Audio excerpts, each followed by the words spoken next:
Hello. A while ago, I recall watching a pro-evolution video which talked about the human body. It was either by Nova or National Geographic, some company like that. And it was interesting that I at least recall hearing words that talked about complexity and design and just, words, maybe descriptions that fit more in the intelligent design camp rather than perhaps the evolution camp. Struck me as kind of interesting, and I wanted to go back and see if I could find either that particular video or different videos on the human body and see exactly how much, I don't know, would you say, intelligent design speak they used, while obviously clearly being pro-evolution videos. And so I picked up a few videos, watched them, and I was impressed at the language that was used. I have the full amount here of the quotes that I can email you if you like.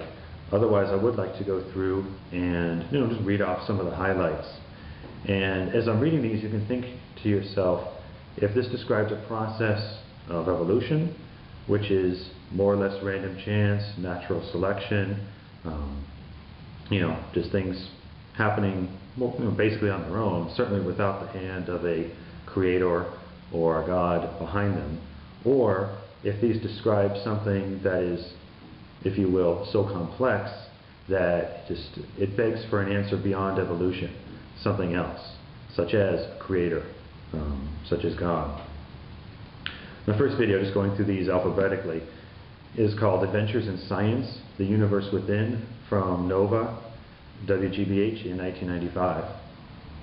And my first quote says, "But inside, a web of complex mechanical, electrical, and chemical activity is constantly underway. Countless pieces working together in nature's most fantastic machine." And then talking about the bones, "It is a design often copied by architects when strong but lightweight construction is required. In regards to the heart, a double action pump of ingenious design, the heart is the engine that drives the human machine. In regards to the liver is a multi-function workhorse.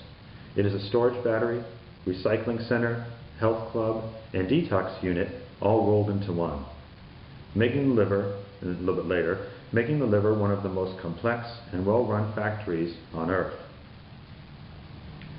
And a bit later after that says, "The snake-like ribbons flowing toward them are messenger RNA molecules, each one carrying the blueprint for the assembly of a single protein.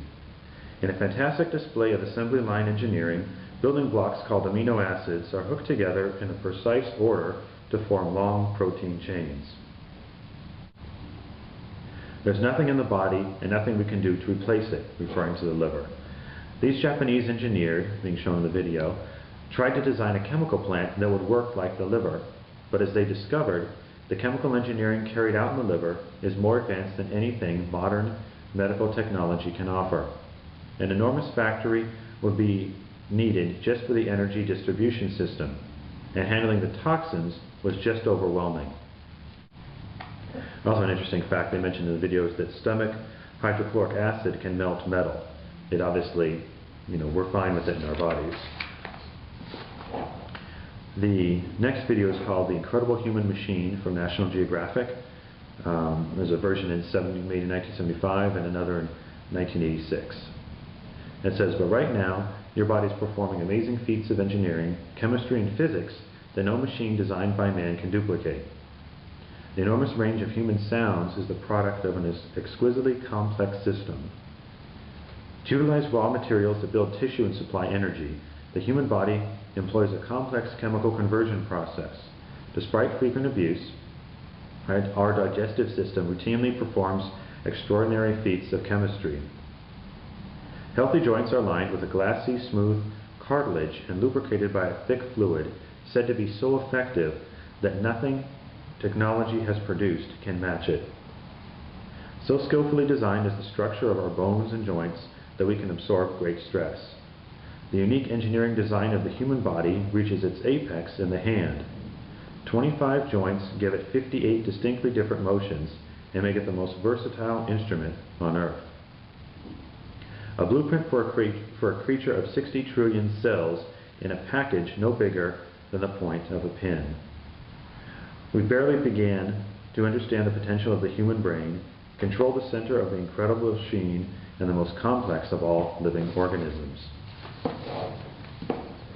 The next couple of quotes from the video: Intimate Universe, The Human Body, Volume 3, Brain Power, the first part, from BBC Video, CBS Fox, 1998. It says, it's difficult to grasp just how complicated vision is until you try to program a computer to see. It's staggeringly difficult. What these scientists, of course being shown in the video, hadn't realized is that the eye is merely the first step. The brain does most of the real work. These robots have excellent cameras on board, but they lack the clout of the brain to make sense of what they see. And then, at the end of the video, after talking about, evolution here and there throughout the video, the narrator says, "It looks like the higher abilities of the brain, memory, perception, and emotions, are seamlessly bonded into one wonderful whole. But is there more to it than this? As a scientist, I believe that science is the most powerful way of finding out about the human body. Even so, there will always be some questions that it just cannot answer. As a religious person, I believe that much of what makes us human will forever remain mysterious, even spiritual. I call it the soul." The next video is called Life's Greatest Miracle, from PBS Home Video, Nova, WGBH Educational Foundation, and Warner Brothers, from 2001. And there's 3 quotes here. It says, "All this gene shuffling means that within a single species there can be an enormous amount of diversity. So when the embryo is developing, how does a cell turn on the right set of genes and create the right proteins? Part of the answer seems to be location. Once the basic body plan is established, with the head on one end, back and front, and left and right sides, cells seem to know exactly where they are and what they are supposed to become. This is because cells talk to each other in the form of chemical messages. As the weeks pass, the embryo's genes send billions of individual messages, constructing new kinds of cells and building organs and limbs." And then finally, from Stephen Hawking's Universe, Volume 1, The Big Bang, from PBS Home Video, 1997. Nothing from the video here. I did watch the entire video.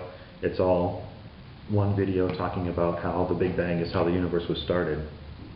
It's interesting, though, on the back cover of the video it says, "The Church has always believed that the universe came from a moment of creation, a time when the universe began.